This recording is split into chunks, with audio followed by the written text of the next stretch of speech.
The freezer broke.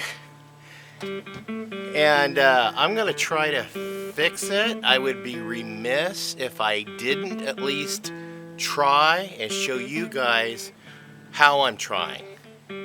Stay tuned.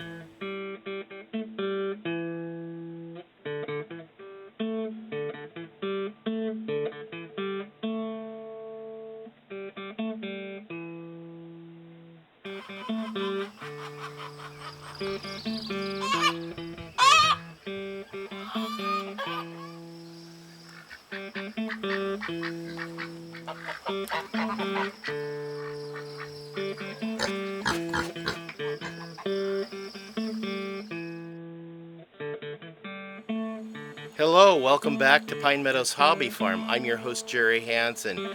We're going to do the Backyard Mechanics series, a DIY fix on an appliance, namely a freezer. Now, the same method can be used on repairing a refrigerator.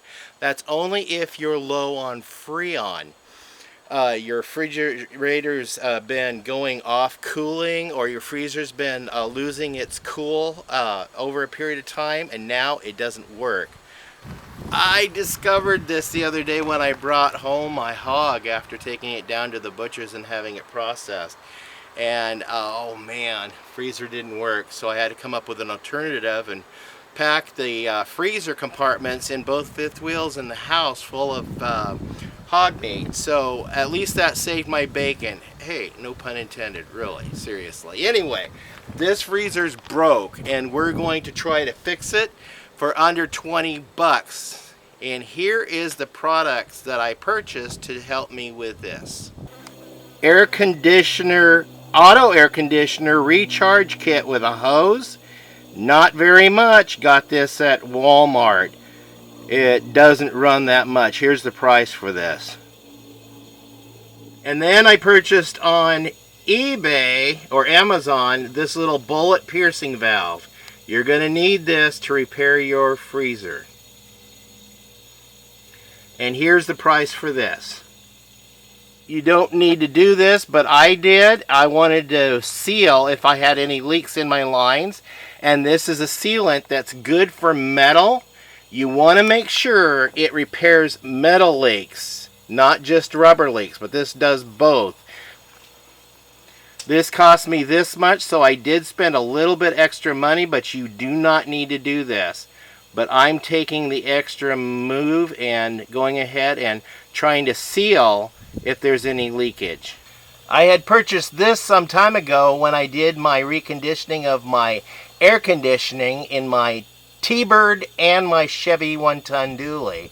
Hey, you're going to need this R12 to R134A retrofit, and here is the one I'm going to be using right there. And this is the price for this. You can get this at Walmart. So all this I picked up at Walmart with the exception of the bullet valve and the bullet piercing valve. That is on Amazon, and I'll leave a link down below which will give you guys easier access to go ahead and order all these things. This is your compressor. This is the low pressure line. It's a nice big line coming out. And this is your high pressure line. You'll notice that it comes down into this condenser and it comes through this little capillary tube and into this system. Now it feels kind of cold here, but not freezing. And this feels kind of warm. This is the tube you want to place your valve on, your outgoing tube. Now that I determined my problem and I located the right tube by looking at the specification sheet, which is actually stored right here. And then what we're going to do is we're going to take a little bit of fine grained sandpaper and clean this off really good, because this is where we're going to stick our valve. Let's open this box and see what this bullet piercing valve looks like. Okay, you got an Allen wrench.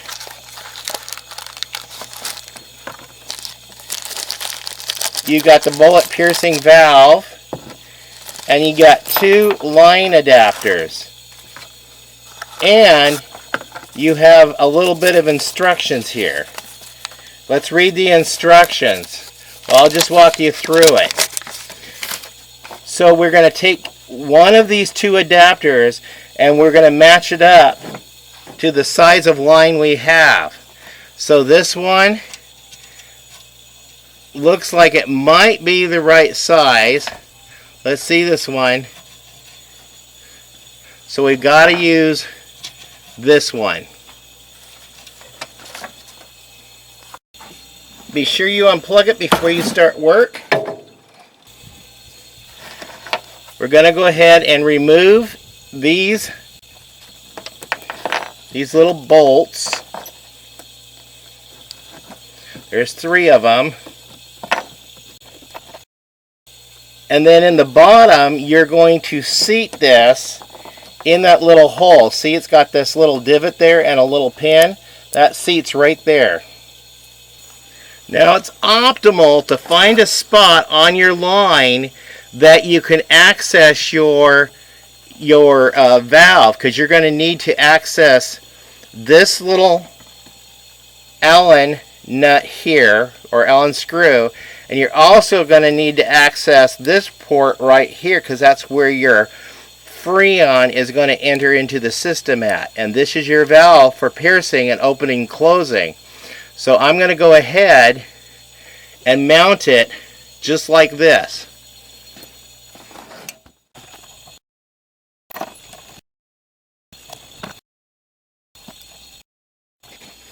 We just tighten down our bolts.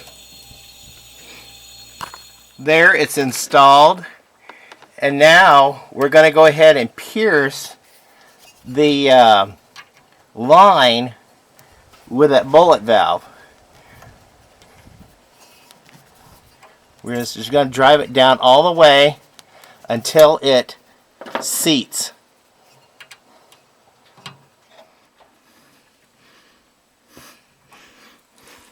Okay, it's seated. And now, in the seated position, it's off. So it's not going to let any fluid out when I take the cap off. It's when you back the seat off, you got to twist it up no more than 2 turns of the Allen wrench. If you go more than 2 turns, you could risk removing that needle valve from the apparatus altogether. Now you can get a set of these gauges down at Harbor Freight. They're about 40 bucks. And we're going to go ahead and connect the low side to this. Open the valve.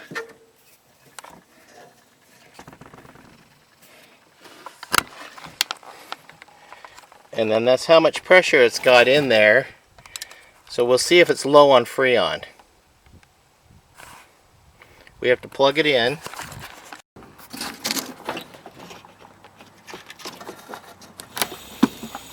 And then we'll watch the needle to see if it comes down.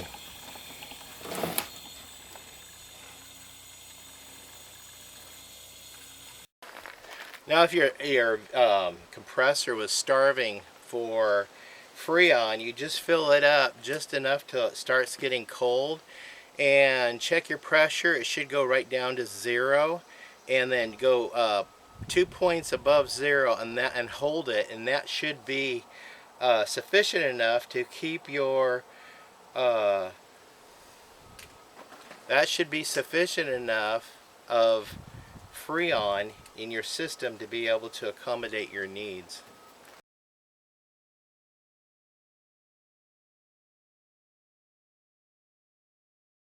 So now it's time to turn it on, hook up some sealant, and put about 1 gram of sealant into the system. Before we add the sealant, we're going to remove this cap and put it. This is a Schrader valve in it. So we're going to go ahead and put this adapter on. And this adapter is specifically for adapting from R12 to R134A coolant, and that's what this refrigerator takes. I have my scale here, so I'm going to monitor how much I'm putting in. Here, tighten it down.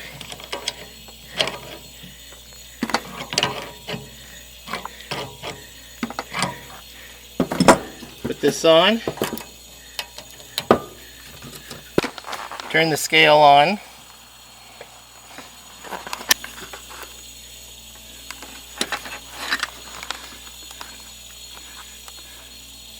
It's 20 ounces, but I want to measure grams. There we go, 9 grams. Then we back the valve off. And you push the top right here, and that lets some sealant in there. You want to weigh it while you're doing it and do it little spurts at a time. Now, once you have the sealant in, you don't need much, just a little bit to get into the system.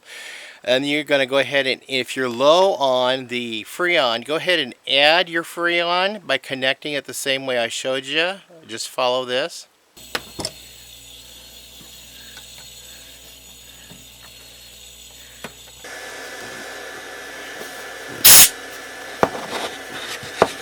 Now with this, you've got this trigger right here. You squeeze that. And when you're done, just unscrew the can and store them in your shed or a nice storage place, and save this for later. So what I did is I checked with the my gauges. It was not starving of Freon, so I got Freon to recharge another refrigerator if I need to, or recharge one of the car's air conditioners.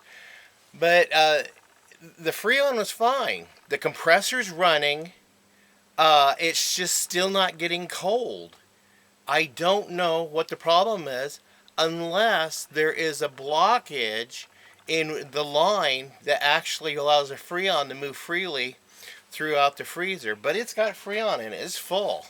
So if anything, at least I showed you an idea on how you can revive a dead refrigerator or freezer, getting that little bullet line tap, and also getting you some Freon from the local Walmart. Otherwise, I'm still at a loss to find out what's going on with my freezer. One thing I'm thinking I can do is I have a bottle, I have a pump, a vacuum pump, and the gauges. I can back all the Freon off into that tank, and I can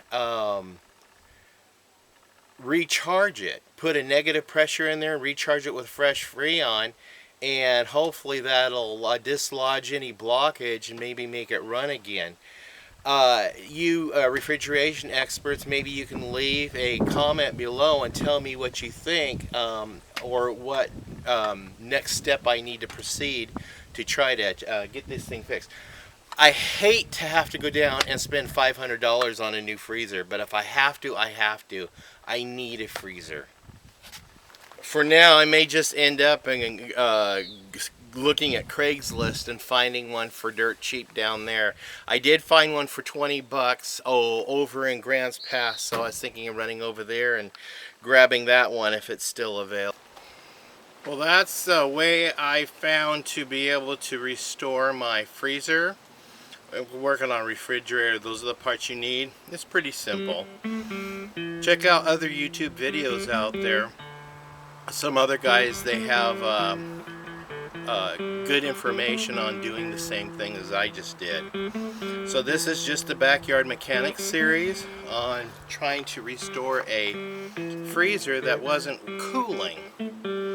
I'm your host, Jaymi Hanson. This is Pine Meadows Hobby Farm. I want to thank you guys for joining me on this short DIY episode. Stay tuned for more videos. Click that bell icon that alerts you to new videos as I do upload them. And you can follow me on social media. We'll see you guys again later. Bye-bye.